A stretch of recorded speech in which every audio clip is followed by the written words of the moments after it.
Jim, speaking of the whole crowd, another giant crowd for WWE Raw. I hope we don't have to spend too much time on this, but I know some stuff did happen this past week on Raw. I watched it too. I forgot I had until you mentioned some things to me. But let's talk about WWE Raw. You know, it's a sad state of affairs when you can watch something and forget you watched it. But that, I didn't, because my favorite segment of any wrestling program over the last several weeks at least was on Raw. But otherwise it was somewhat forgettable, but there were a couple of observations I got, because Sami Zayn, he is working for me and works for, he's over because he looks like shit, but it works for him because he can talk and he can work. And as a babyface, he's one of them. Look, everybody in the audience looks like shit too, right? And they think, yeah, Sammy's just like us. It's like the old days where you wanted the people to feel that the babyface was just like you, one of you. Eddie Marlin, classic example. Sami Zayn is a modern day Eddie Marlin. But that breeds a familiarity with a lot of people who don't understand. You can have one of these, but you can't have 10 of them, or it just kills the whole thing. And everybody can't look like shit and still be a star. It has to be someone who can also talk and work and has some level of understanding of how to put a match together and psychology. And so Sammy is an overachiever, but it's like when Mick Foley took all the bumps, or it's like any time that somebody gets over that looks outside the box. Steen gave hope to 1 million fat people, right? But they ignore what the special part of it is, and that there can only be a very few of those individuals, or elsewise it's not different and it just doesn't work. Does that make any sense? It makes lots of sense. And again, you're someone who has watched their entire career, for the most part, unfold in front of your eyes, and the frustrations of working with them when they were younger. Yeah. So it makes a lot of sense. And hearing it from you, it makes a lot of sense. Yeah. I never said he couldn't work. I just said he and his partner were a pain in the ass. Hey, speaking of his body, as you just said that before, and you insulted him, saying he looks like shit. Yes. I started thinking, what does he look like? Is his physique really that much different than Moxley's? Probably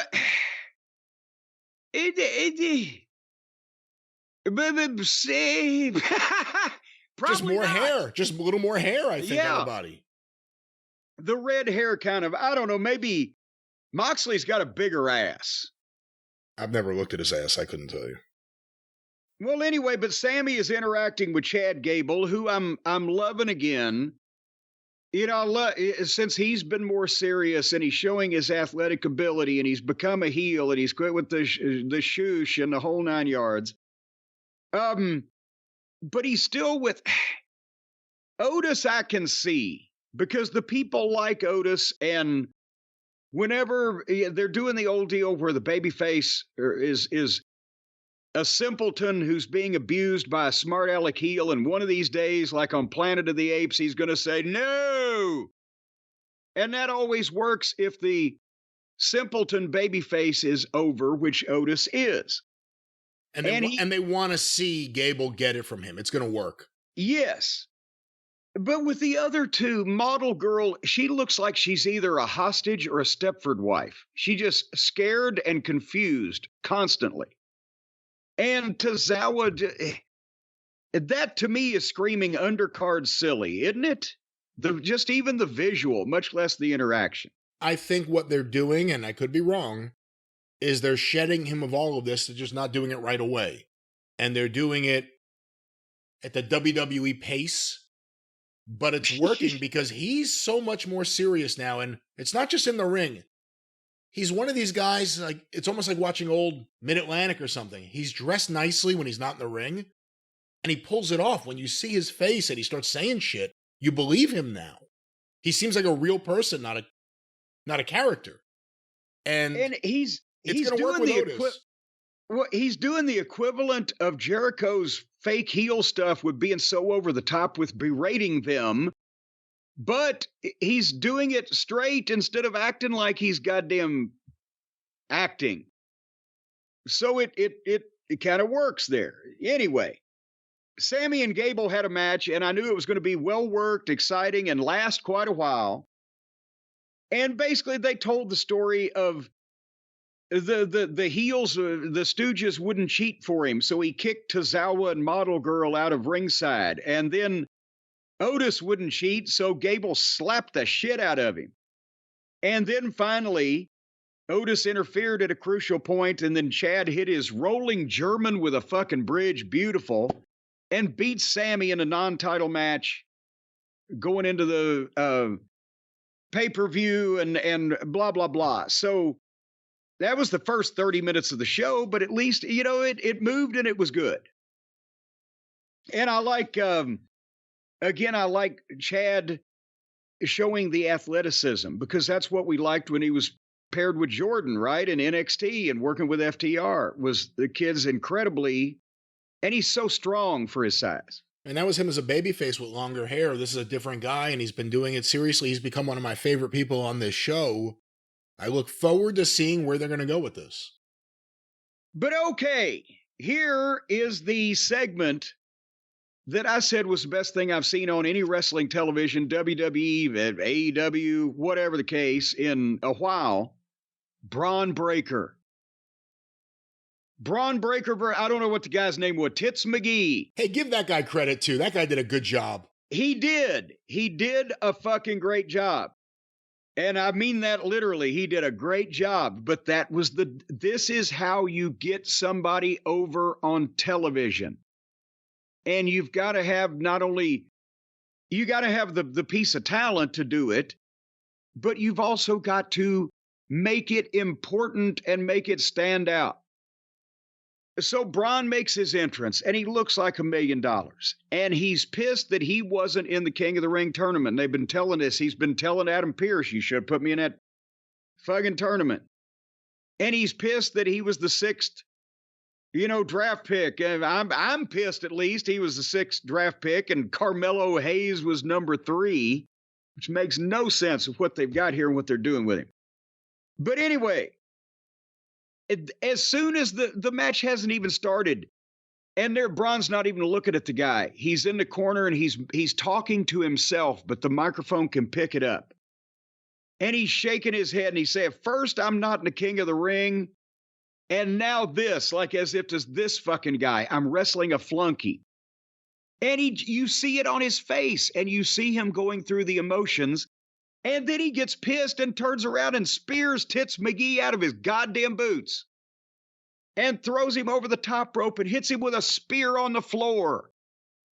And he's making the facials in between. And then he fucking pulls him in by the fucking hair like a dead body, and the referee waves it off, says he can't continue, and rings the bell, and the fans boo, and Braun gets pissed and makes a pissed face again. And as the referee's helping the guy up, he hits the ropes and spears the guy to the referee's arms and tries to use the stairs on him, and the agents come out and the referees, and he grabs a chair and caves the guy's head in on the stairs with one shot. I see how they did it, but it looked fucking beautiful. And that's all one shot. And the guy's dead. And they're bringing the stretcher out. And they go to it was perfect. And then later on, they come back from the break. On the other side of it, Braun's back there telling Adam Pearce off for not putting him in the King of the Ring. And this is what's going to happen. And then later on in the night, he spears somebody, I can't remember, in my notes, it doesn't matter who the fuck it was, Ricochet. Spears him through an equipment case in the back because he's just on a rampage. And this is wrestling, and this is getting somebody over as being dangerous. And it could have been done exactly the same way in 1980 or 1990 or 2000 or 2010, and it would have worked exactly the same way because it's timeless. I have seen the future of wrestling, and it is Braun Breaker. All right, John Landau here. Just saw Bruce Springsteen for the first time. I have that Newsweek framed and hung on my wall. They're doing it right with him. The only complaint anyone could have would just be kind of a fan complaint. I wish they were doing everything quicker and he was getting elevated quicker, but they're making you want it. Whatever. As long as they don't blow it and like his first feud is like him and Baron Corbin or something. Yeah. If they do it right with him, it's going to mean a lot. But that's the thing, is that they don't have to hurry anything now because they're making so much fucking money. And also, this was another Raw observation that people were saying on Twitter, the AEW, well, they didn't fill a 20,000 seat building up either. No, they had 10,000 people. And in the city of Greensboro, there's no place that can hold close to 10,000 people except the Coliseum. So if they wanted to sell tickets to all those people, that's a building they had to run. I believe that's a mitigating factor in running a building and not filling it all the way up. But they're arguing with 10,000. Well, they only had a half a house. Oh, God. So, anywho, and also Gunther did a great promo. And they did it in the empty arena where he was completely the opposite of Jey Uso. Jey's all about the entrance and the show and the pageantry, Gunther says, but here he was all by himself. Apparently, a lot of people saw this and thought he was crashing Dynamite. They saw him in an empty arena. That's true. And, his words were echoing. So the only thing he didn't say, who wrote this shit, but... And his point is, it's going to be, the King of the Ring is going to be not who's the most exciting showman, but who's the best wrestler. And it was a great piece and not too long. And then they had there was a bunch of other stuff on the show, but go ahead. If Gunther wins King of the Ring, do you have him in the crown and the cape or the robe or whatever he would be wearing coming out there, or do you just keep him the way he is without it? That crown looks pretty fucking cheesy, doesn't it? Do you have Kaiser just hold it coming to the ring? I think he definitely, I don't think, needs to wear the robe. But why couldn't they get a crown like Lawler had, the big fluffy thing with the jewels and the blood? This looks more like goddamn, I don't know. You couldn't wear this and look in any way serious, could you? If you were wearing it on your head, maybe the girls. It looks like jewelry. Like even Brett, when Brett won in '93, when they brought back the tournament and put it on pay-per-view, and he went on the stage before Lawler attacked him, and he was wearing the big fluffy purple robe and the giant crown. He looked ridiculous. And that's like the coolest guy that ever won the thing. And this one, anyway, I don't see Gunther. I see him maybe displaying this tiny little gold crown or whatever, but that's where they're going. Because remember, we said, well, they might give it to Jey because he's over and he needs something. It could be Gunther. On the other side, we were wondering about, oh God, what's his name? Tama Tonga, Randy Orton. Tama Tonga, yes, thank you. Well, I don't think Orton needs it, and I don't think he'll be the guy that wins it because he's an icon at this point. So I think now it's going to be Gunther because they had the match with him and Jey. And the fans did the lights and the wave, and it is a great visual, and the people love him. And I'm not mad that the people love Jey Uso. I wish he would tighten up some of the things he's doing so that they will continue to love him, because I'm just saying. But in this match, he tried extra hard, and Gunther, I think, brings out the best in everybody. And especially in Greensboro, you got to think Gunther would have been a main eventer in Greensboro in the 70s. He's that good. He could have got over in Greensboro in the 70s or 80s. He's a souped up Johnny Valentine. There's not a ton of guys that could have got over in the current modern day wrestling scene in the WWE or anywhere in that environment. But you could visualize him in the Mid-Atlantic films. Yes. Yes, and he'd be fantastic.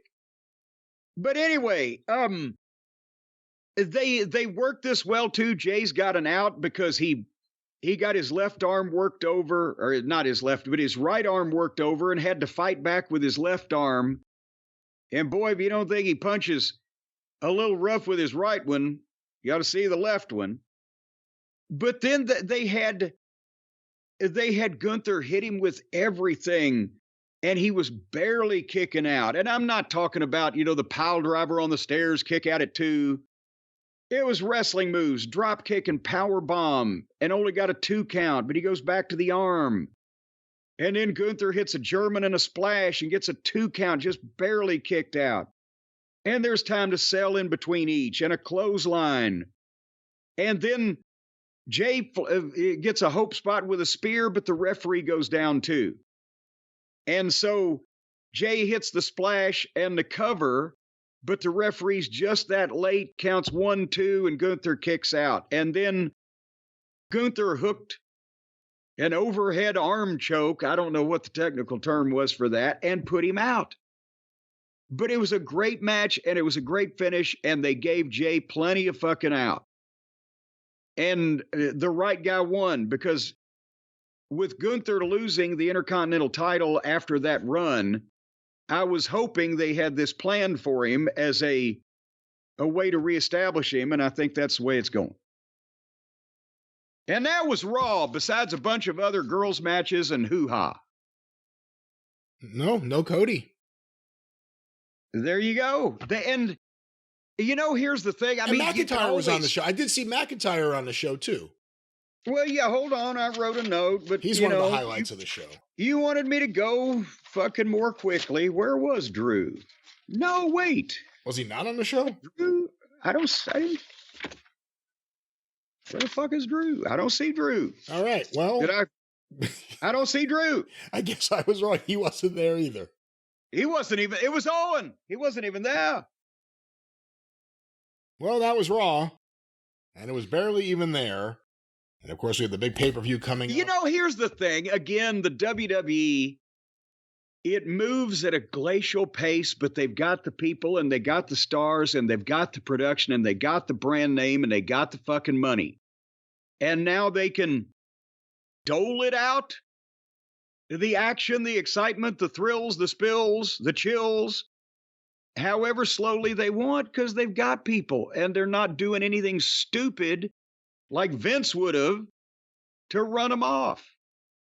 And, that's the difference, is they're not going to be stupid about this thing when they've got this number of stars, and they got this number of people over, and all these things going on. And meanwhile, like I said, they don't have to do anything, but AEW has to do something, and Tony don't know what to fucking do. And that's why the WWE shows are barely worth talking about. But on the other hand, the AEW shows, there is something insane, ridiculous, stupid, bad, unproductive, or amateurish going on all the time. It's not making people watch it. It's just making people that hear about it laugh at it. So that's the difference in the approaches. And it'll be interesting to see how the pay-per-view does, or at least what we hear that the pay-per-view did, because again, AEW is a private company, so whatever they're really making and generating may not be what other people are reporting, because AEW has no incentive to give people the real numbers. I don't know now, are they a private company, or are they almost an incognito company at this point? I don't know, but they're being driven by Tony Khan. The man has, well, he says he has a driver's license. We didn't see the license. We're taking him. We didn't see, and in a parking lot, that's private property. You wouldn't really be checked for it. I'll show them I could drive right here in this closed off area of the building with the Daredevil in my car. The guy who doesn't care about jumping over a house. Hey, at least he didn't run over Darby. That's true. He's not a bus.